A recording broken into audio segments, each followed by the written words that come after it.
Política Impura. Um olhar sobre a semana.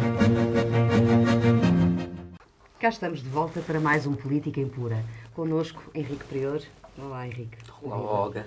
E vamos começar já com a primeira situação, primeira notícia referente ao discurso de Cavaco Silva em Sernancelho.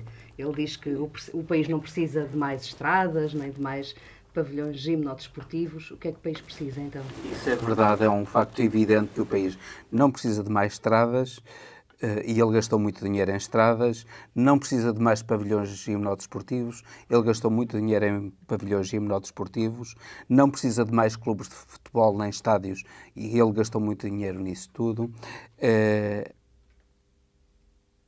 e não precisa de mais autoestradas. Também ele gastou muito dinheiro nisso tudo e sobretudo, gastou dinheiro em condições ruinosas nas PPPs sobre as estradas que ele próprio fez. A primeira delas, e mais ruinosa, sobre a Ponte Vasco da Gama com a Luz ao Ponte, que foi um negócio com o seu ministro Ferreira do Amaral. Mas, passando isto, ele disse uma evidência, que efetivamente o país não precisa mais dessas coisas, precisa, sobre o interior, primeiro, precisa de combater a desertificação do interior. Mas qual foi o político português que mais tempo esteve no poder e que mais contribuiu para a desertificação do interior? Foi precisamente Cavaco Silva. De todos os políticos portugueses, o que mais tempo esteve ligado ao poder, quer como ministro, como primeiro-ministro e como presidente da República, foi Cavaco Silva.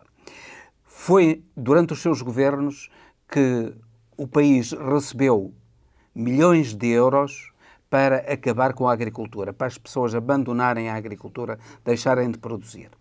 E foi em consequência disso que muita gente deixou o interior e veio para o litoral. E, espantosamente, com uma falta de vergonha enorme, Cavaco Silva levanta agora o fantasma do interior.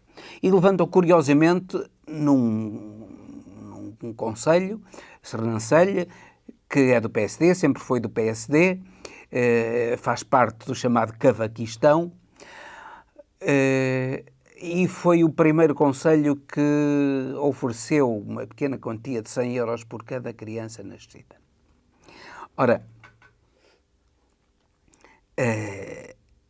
isso é precisamente o exemplo de uma fraude total sobre a forma como o interior deve ser povoado e como as crianças devem nascer no interior. Porque para que o interior não continue a despovoar-se, precisa-se primeiro de emprego no interior. Sim, de políticas de fundo. Políticas de fundo, políticas de emprego, políticas sérias de emprego, de criação de emprego no interior. Emprego não só na agricultura, que está completamente abandonada, na floresta e na instalação de indústrias no interior. E sobre isso, durante o seu tempo de governo e durante a sua presidência os anos de Presidente da República, 10 anos de Presidente da República, ele fez precisamente o contrário. Fez precisamente o contrário. E agora, com um grande descaramento, Cavaco Silva vem mostrar-se defensor do interior, quando o interior precisa disto que eu acabei de dizer e precisa muito de estabilidade de emprego também para quem lá vive. Sem isso, não há ninguém que fique no interior, não há ninguém que tenha crianças no interior. Povoações que ainda há 30 ou 40 anos tinham 50 crianças numa escola, neste momento têm 2 ou 3 ou 4 crianças em toda a aldeia, em toda a povoação. E isso deve-se em grande parte às políticas de Cavaco Silva e do PSD. É importante que isto se diga, porque o PSD e a direita significam a precarização do trabalho, a concentração do poder em Lisboa, e Cavaco Silva representou isso tudo. Vem agora, estranhamente e com enorme descaramento, dizer que se precisa de fazer aquilo que ele, estando no poder, não fez. Bem pelo contrário, fez tudo para que aquilo que agora diz que é necessário fazer não fosse feito. Entretanto, António Costa reuniu com o Presidente da República de Moçambique, Filipe Nyusi. Foi uma jogada política interessante de António Costa, que, tendo uma relações esfriadas com Angola, se voltou agora para Moçambique. Para Moçambique, numa cooperação, ele levou, não só foi com ele o Ministro dos Negócios Estrangeiros, o Ministro da Administração Interna, Eduardo Cabrita, a Ministra das Pescas, Ana Paula Vitorino, aliás, esposa do Eduardo Cabrita, e foi Secretário de Estado da Segurança Social e do Ministério da Defesa para tratarem de assuntos relativos aos vários ministérios. Existe um problema enorme em Moçambique. Moçambique, tendo riquezas enormes, não se desenvolve. E não se desenvolve porque a corrupção é imensa. Um dos problemas de Moçambique é os países que doaram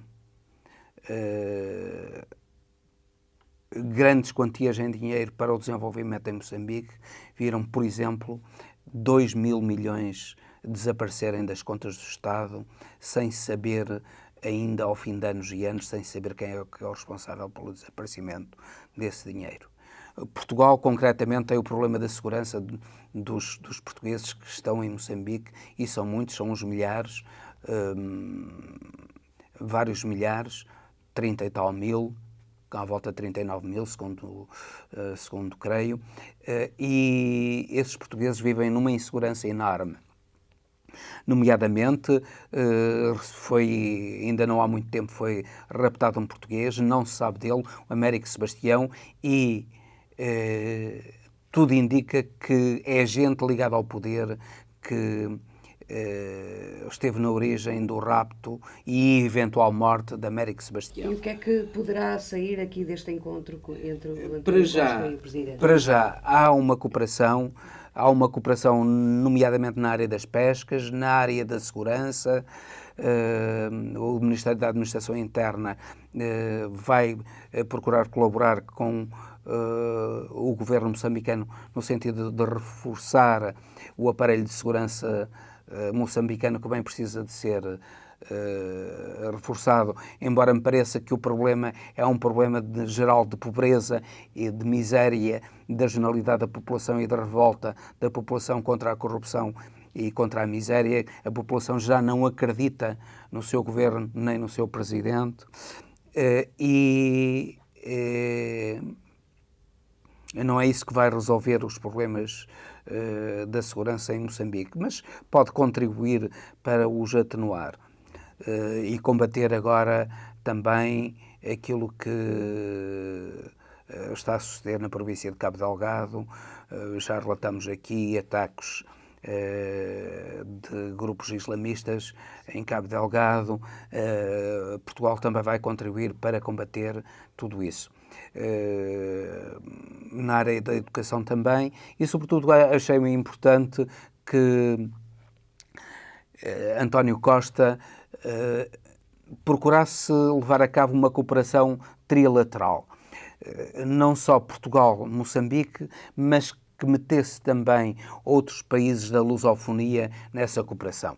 E era importante que o fizesse, nomeadamente o Brasil, Angola e outros países da lusofonia que podem entrar nesse circuito de cooperação, e que quer Portugal, quer Moçambique, quer outros países da lusofonia têm muito a ganhar. Neste momento, num mundo em que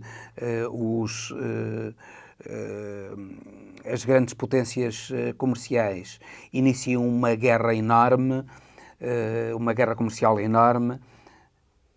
Como nós sabemos, os Estados Unidos abriram uma guerra comercial enorme contra a União Europeia e contra a China, e é importante que Portugal diversifique as suas relações comerciais para não sofrer excessivamente com esta guerra comercial que a Europa está a levar a cabo ou que foi movida pelos Estados Unidos à Europa e à China. Vamos a ver se Portugal contribui para um aprofundamento, o governo português contribui para um aprofundamento das relações com Moçambique e para uma melhoria das condições económicas moçambicanas. E relativamente à China, o que é que poderá vir desta guerra aduaneira? Bem, para já um prejuízo, para já uma guerra mútua. Houve Trump fez iniciar esta sexta-feira o lançamento sobre taxas fiscais sobre produtos vindos da China, que renderão qualquer coisa como cerca de 14 mil milhões de euros aos cofres dos Estados Unidos, produtos desde, por exemplo, microscópios, a baterias de lítio e a outros produtos que a China exportava para os Estados Unidos foram severamente taxados, para além de já tinham sido o alumínio e o aço, mas agora acrescentou uma lista enorme de produtos que foram severamente taxados. A China já retaliou e cerca de mais de 500 produtos americanos já sofreram também um aumento dos impostos da China. Isto é, o comércio internacional vai se ressentir tremendamente disso e a China está a procurar, curiosamente, o apoio da Europa para esse combate com os Estados Unidos. Ora bem, a Europa, a última coisa que devia fazer era aliar-se à China para combater os Estados Unidos. E era por uma razão muito simples, é que efetivamente a China faz dumping com os seus produtos, subsidia os seus produtos e tem dumping social.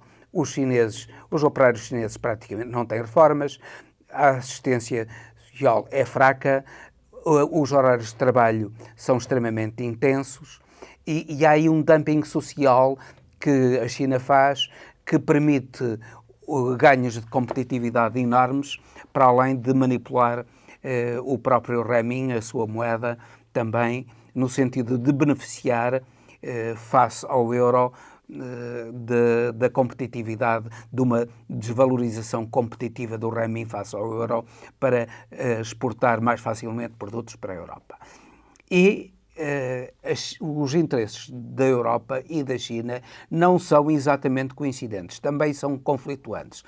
Tem que se encontrar em um ponto de equilíbrio, de modo a que o dumping social e monetário até que a China leva a cabo seja combatido para que haja um conjunto de trocas comerciais justas entre a China e a Europa.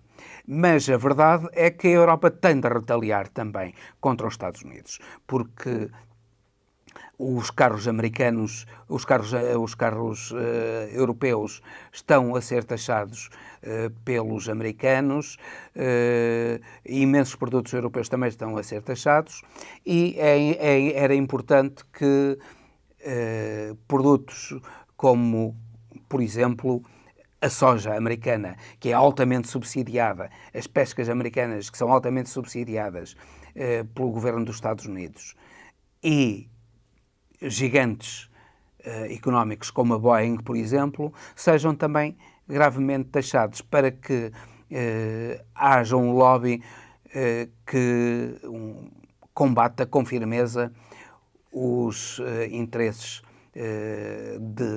de uma minoria que, no fundo, está a pressionar Trump e a que Trump está a dar voz nesta guerra comercial.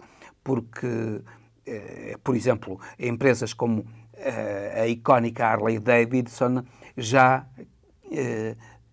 se mudou para a Europa. Trump quer retaliar contra essa mudança de sede para a Europa, mas a verdade é que a Harley tem na Europa o seu maior cliente e não está sujeita, não quer estar sujeita a um aumento enorme das taxas aduaneiras que poderão fazer a empresa entrar numa crise enorme. Portanto, há empresas, o Facebook, a Google, etc. Tudo isso pode ser taxado fortemente pelos europeus e Trump irá sentir os efeitos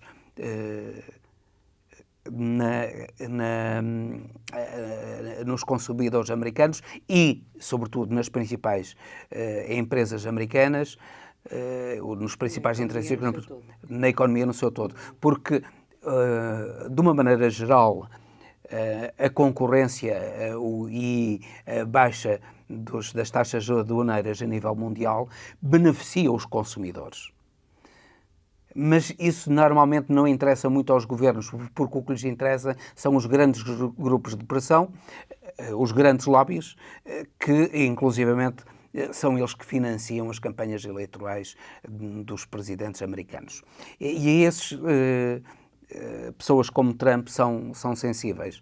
Ora, se esses grupos económicos sofrerem na pele os resultados do aventureirismo de Trump, certamente que eles irão fazer Trump recuar no seu propósito, porque, afinal de contas, Trump, em vez de procurar modernizar e tornar competitiva a economia americana, aquilo que ele está a fazer é proteger setores não competitivos da economia americana, setores como o aço, como o alumínio e outros setores que, face àquilo que se pratica na economia mundial, estão condenados a desaparecer. O carvão, etc., estão condenados a desaparecer. Repare-se que Trump está a procurar combater as fontes de energia renováveis dentro dos Estados Unidos, precisamente para beneficiar o petróleo e o carvão, que são fontes de energia tradicionais e altamente... Estas posições são preocupantes. Tudo aquilo que representa uma economia moderna e ecologicamente amiga do ambiente, pois Trump está contra isso e está a proteger indústrias que estão completamente ultrapassadas.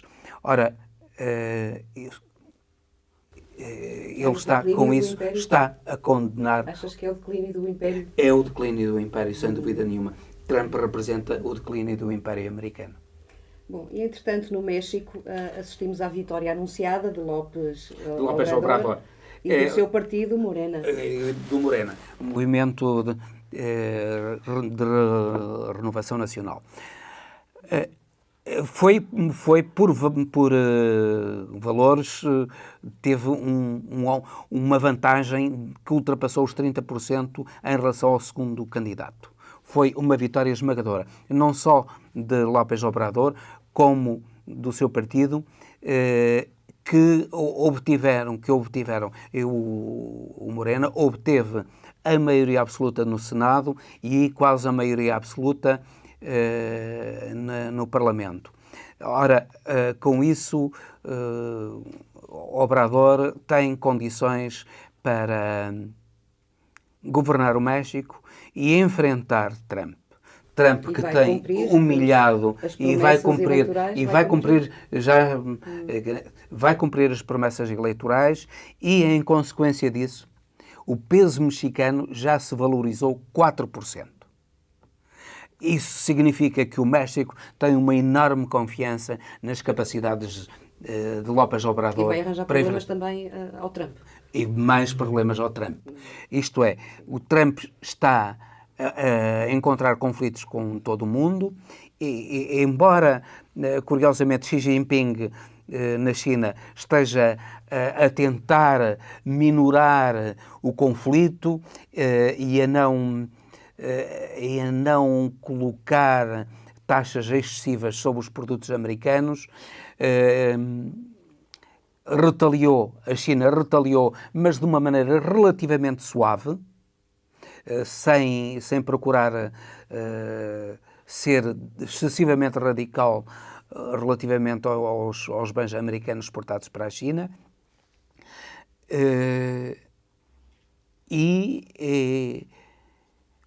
López Obrador irá ter também um papel extremamente complexo neste jogo comercial com os Estados Unidos. E no problema da imigração, o problema do crime, López Obrador vai combater, ele já demonstrou que vai combater seriamente o crime, vai combater as desigualdades, ele já disse que das primeiras medidas seria diminuir as regalias das chefias em todo o país, em todas as chefias, e aumentar o salário mínimo nacional, aumentar os rendimentos dos mais pobres, para que haja menos desigualdades no México, e com isso os mexicanos deixem tanto de emigrar para os Estados Unidos, não estejam tão dependentes dos cartéis da droga e, portanto, do crime nem da corrupção. O crime e a corrupção existem em grande parte porque a grande maioria da população não tem quaisquer horizontes na sua vida e por isso a alternativa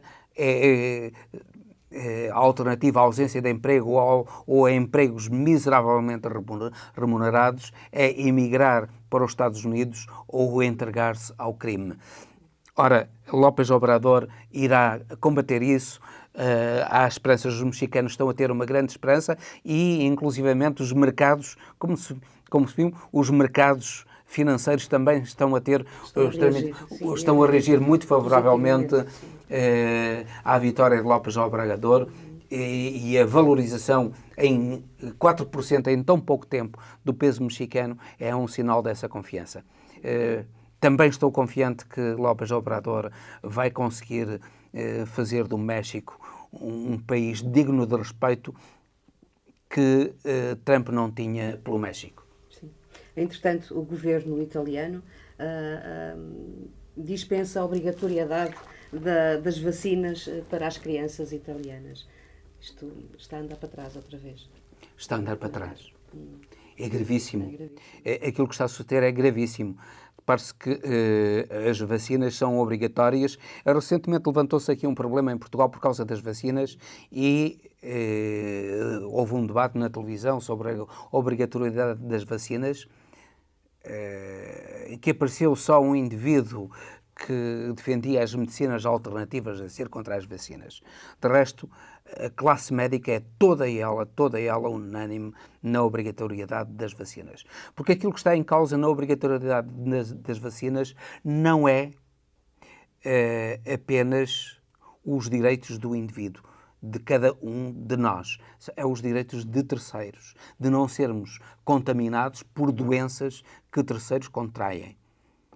Nós, nomeadamente, aqui em Portugal, tivemos o caso ainda recentemente do sarampo, um surto de sarampo, e cada um de nós tem o direito de que o Estado force aqueles que nos podem transmitir doenças a vacinar-se. Os direitos não são absolutos, os direitos existem na medida em que não contendem, os nossos direitos existem na medida em que não contendem com os direitos dos outros. A partir do momento em que os nossos direitos, o nosso direito à liberdade viola o direito à saúde dos outros, o nosso direito à liberdade deve-se relativamente ao direito à saúde dos outros. E é contra esse princípio elementar, que é uma regra essencial em todo o mundo civilizado, que os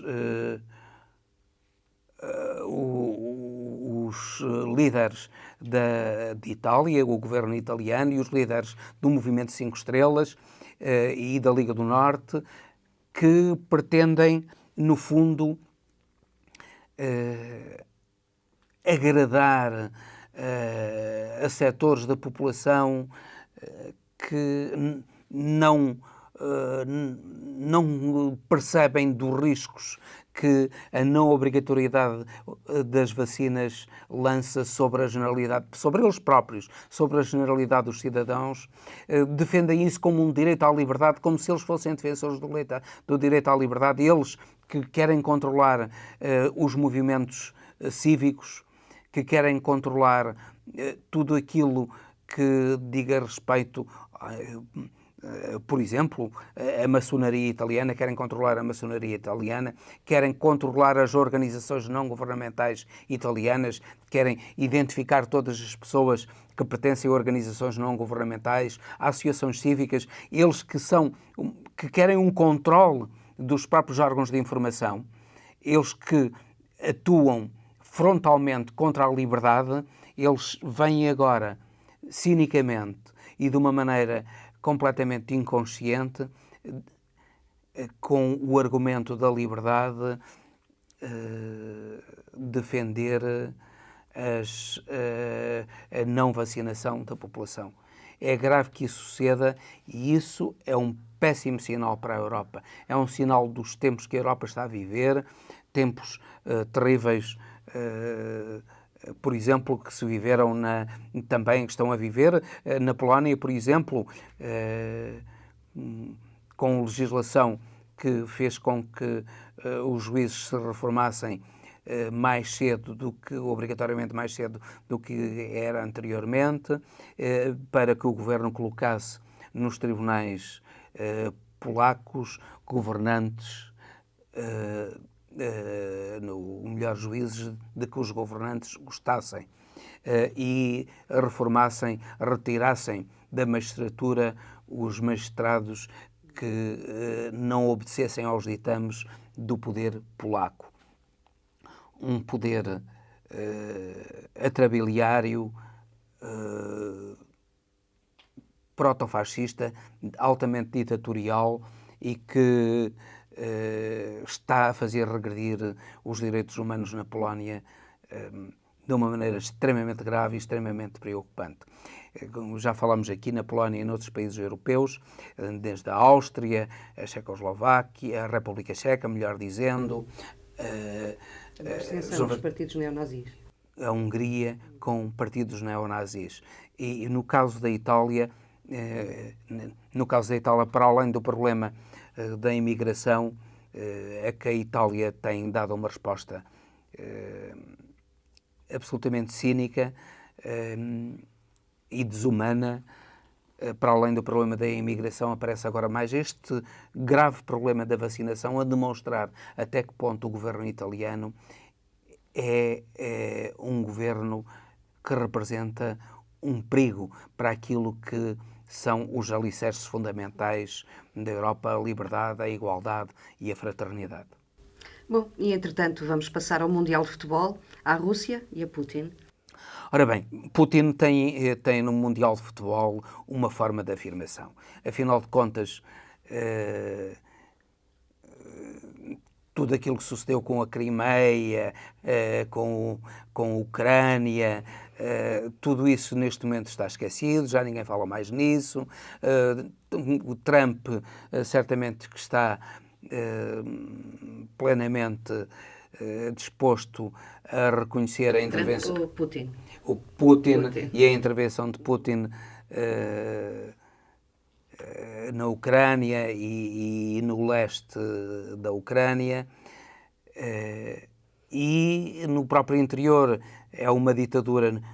Putin exerce sobre a Rússia uma ditadura, e Putin está disposto a isso, a Europa tem combatido isso, mas o Mundial de Futebol, com uma boa prestação até da Rússia, que está aí, que foi para os oitavos de final, tem hipótese de ir mais além, e Putin, que é um indivíduo extremamente inteligente, extremamente maquiavélico. Ele está a fazer com que o Mundial de Futebol seja não só um acontecimento desportivo, mas também um acontecimento político de que ele próprio beneficia.